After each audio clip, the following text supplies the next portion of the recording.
يعني ايه بنت محترمه؟ خليني يعني اقول كده في عجاله، يعني ايه بنت محترمه؟ بنت محترمه يعني بتحترم ذاتها اولا وتحترم الاخرين. يعني ايه بنت محترمه؟ يعني بتحترم خصوصياتها اولا في حياتها، هي حياتها مش على الملأ ولا على السوشيال ميديا، ولا عايز يعرف عنها كل كبيره وصغيره عرضه للناس عارفين هي بتعمل ايه. البنت اللي بتحترم خصوصيات الاخرين وبتطبق حديث من حسن اسلام المرء ترك ما لا يعنيه، لا تسالوا عن اشياء تبدى لكم، انت مالك؟ ما خليكي في حالك، مش عملتي ايه وجبتيها منين ورحتي فين وعملت ايه وتروح تتكلم فلان، وانت شفتي فلانه الاستيتس بتاعها ما اعرفش كانت عامله كده، اكيد حاجه حصلت لها مصيبه، بصي تلاقي الواد سابها، تلاقي مش عارفه حصلت، تلاقي جوزها ضاربها، وانا عارفه الكلام ده. سيبك. البنت المحترمه ما بتعملش كده. البنت المحترمه يعني بنت واعيه، بنت فاهمه امور الحياه، مش سهل كده ينضحك عليها. ليه؟ لان منهجها كتاب وسنه يا جماعه، وهنتكلم عن المنهجيه ان شاء الله بعد كده في السلسله بتاعتنا الجميله دي.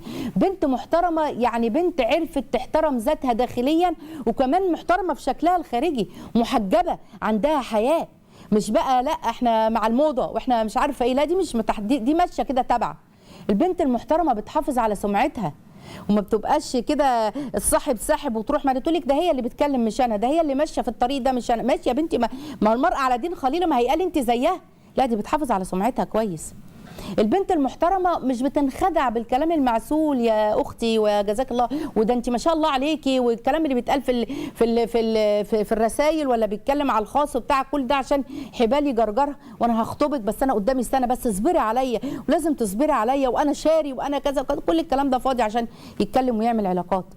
البنت المحترمه البنت اللي بتحترم ثقه والديها فيها وما بتهنش ثقه والديها، لا ده ما بتخدعهمش وما بتخونش الامانه اللي ابوها وامها واللي الله عز وجل ائتمن عليها قبل ابوها وامها. البنت المحترمه مش اللي بتعمل علاقات على النت مع الشباب وبتكلم فلان تقول لك اصل هو ناوي يتجوز، طب كل دول طب انت ناويه تعملي مع دول ايه؟ كامبانيا مثلا ولا ايه بالظبط؟ ما ينفعش. البنت المحترمه خلي بالكم من النقطه اللي هقولها دي عشان ناس كتير هتزعل منها. البنت المحترمه مش اللي بترقص في الافراح، اللي في افراح اللي في الشارع واللي كذا واللي قاعده مش عارفه ايه وهوب الدنيا خلعت وكذا. دي البنت المحترمه ما بتعملش كده. البنت المحترمه ما بتعملش كده. ما بالكم الدينه، ما بالكم صاحبه الخلق والدين، ما بالكم التقيه النقيه. البنت المحترمه مش بتقلد تقليد اعمى وخلاص ماشيه ورا صاحبتها ولا ماشيه ورا الموضه، لا دي لها رايها الخاص وشخصيتها وبتعمل عقلها فيها وبتستفيد باللي يفيدها واللي في صالحها بما يرضي الله عز وجل. اوعي تفقدي قيمه الاحترام. اوعي تفقدي قيمه الاحترام. بيبقى مش بس نظرتك لنفسك، لا نظرتك لنفسك واحترامك لنفسك بيجبر الاخرين ان هم يحترموكي.